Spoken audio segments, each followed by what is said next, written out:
येत्या काही दिवसांसाठी बाजारातल्या औषधांचा साठा घटणार असून रुग्णांनी आपल्या गरजेच्या औषधांचा जास्त साठा करावा असं आवाहन केमिस्ट असोसिएशनकडून करण्यात आलंय। 1 जुलैपासून लागू होणाऱ्या जीएसटीचा सर्वाधिक फटका हा केमिस्ट रिटेलरला बसणार आहे। केमिस्टच्या दुकानामध्ये 1-2 महिन्यांचा औषधांचा स्टॉक केलेला असतो। 1 जुलैपासून या औषधांवर 6 ऐवजी 12% जीएसटी भरावा लागणार आहे।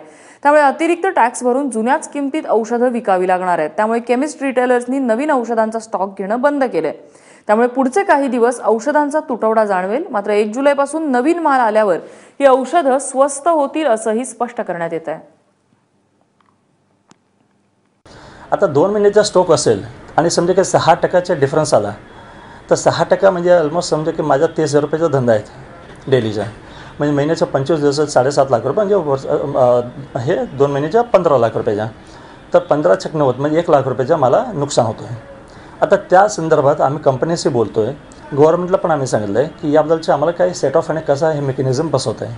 म्हणजे आमच्या वरिष्ठ जे असोसिएशन आहेत, आमचे जे parent organisation Maharashtra state chemist and druggist association आणि all India organisation of chemist and druggist, ते गव्हर्नमेंट आणि इव्हन इंडस्ट्रीचे बोलत आहे की याबद्दलचे आता मधला मार्ग काय काढायचा ते।